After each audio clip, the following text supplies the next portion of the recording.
Matapos mauso ang kape at ang iba't ibang klase nito, ngayon naman, tsaa, tinimplahan ng gatas, fruit juice at kung ano-ano pa para sa in na in ngayong milk tea. Parang kabuting nagsulputan ngayon sa iba't ibang bahagi ng Metro Manila ang mga establisimentong ito. Kung minsan pinipilahan, ang ibinibenta, latest craze daw ngayon. Tsaang hinaluan ng gatas at kung ano-ano pang mga sahog. Kalimitang vina-vacuum seal, ready to drink, milk tea. Ang direktor ng mga indie film na si Mark Shandy Bacolod, aminadong milk tea addict. Katunayan, nakakaubos daw siya ng 8 hanggang 10 baso nito araw-araw. Hey babe, you want this? Lalabas ako, chika-chika, imot-imot, dalawa ulit. Yeah. Pag uwi ko, makakadalawa. As in, minsan we close the store. Doon na kami tumatambay. I just bring my laptop there. So, that was the most, yung pinakamadami, 12. That's my record. Kaya hindi rin daw bumababa sa mahigit 1,000 piso ang ginagastos niya rito kada araw. May iba't ibang klase ang puno ng tsaa, katulad ng camellia, kung saan napipitas ang mga dahon na nagagawang black, oolong, green at white tea. Mula sa simpleng pagpapakulo o paglulubog sa mainit na tubig ng pinatuyong dahon ng tsaa para maging inumin, maaari rin tong haluan ng iba pang mga sangkap katulad ng gatas para mas maging espesyal. Ang CY Night Cha o Silk Stocking Milk Tea sa Hong Kong, gumagamit sila ng telang seda o silk para salain ang sapal ng tuyong dahon ng tsaa at makuha ang katas nito. Bukod sa gatas, ang mga milk tea ngayon, hinahaluan na rin ng iba pang pampalasa o flavoring, gaya ng fruit juice.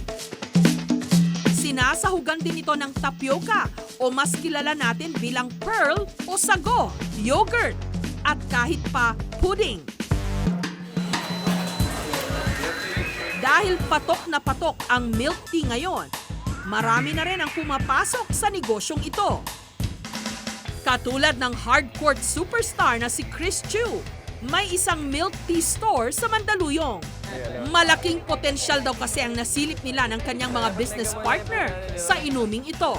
Tuwing bumabiyahe ako, lalo na sa Hong Kong o sa Vancouver, o sa Taiwan, nakikita ko talaga yung mga tao na pinapuntahan talaga ang mga milk tea cafes.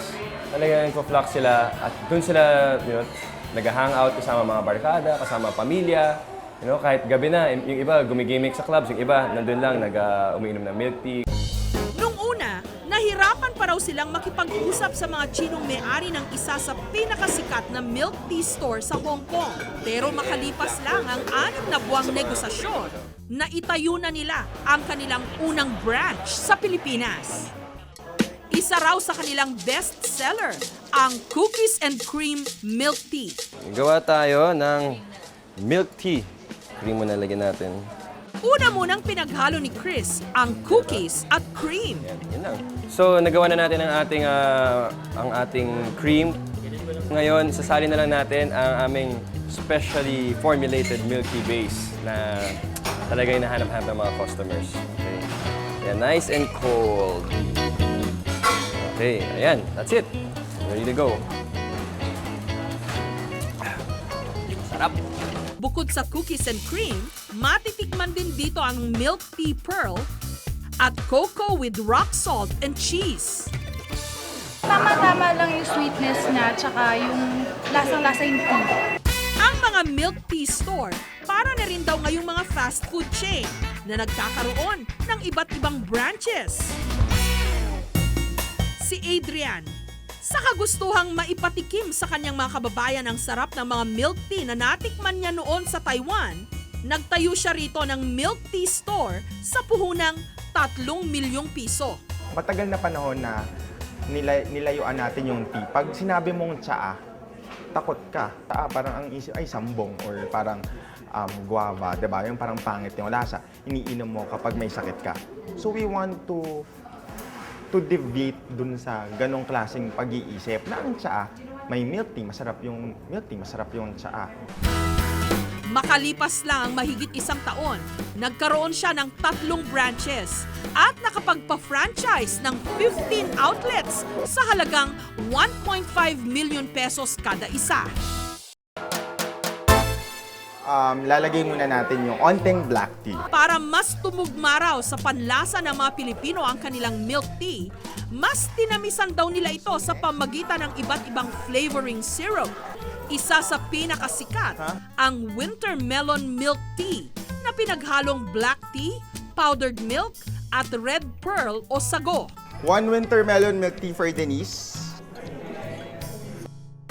Masarap siya kasi hindi siya ganun katamis. Tapos masarap yung pearls. Matitikman din dito ang fruity yogurt, banana milk tea, and caramel pudding.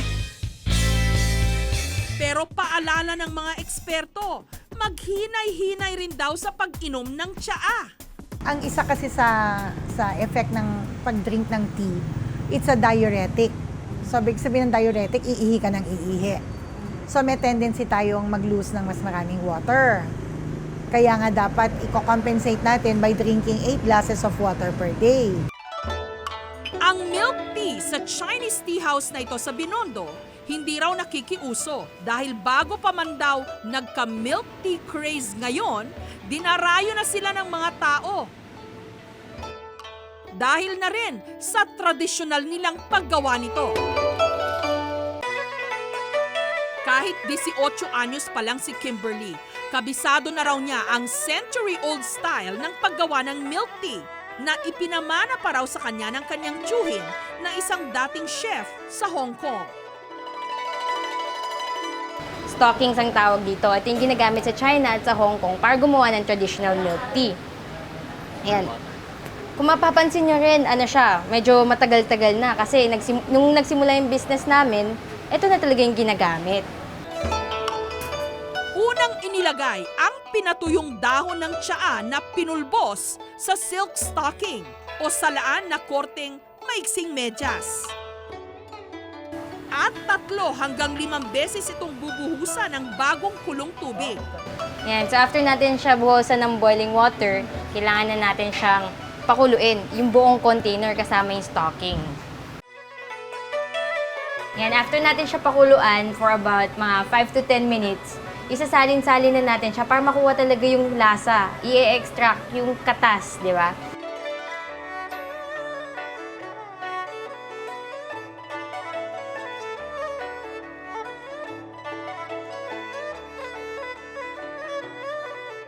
Sunod itong isinalin sa teapot at bahagyang hinaluan ng mainit na tubig para hindi masyadong mapait. Sa paghahain nito, may nakahandang gatas na evaporada na ang mismong iinom na ang magtitimpla. Mula sa dati simpleng inumin lang, tila naging komplikado na ang pag-inom ng tsaa. Nakikiayon sa uso at sa nagbabagong panlasa.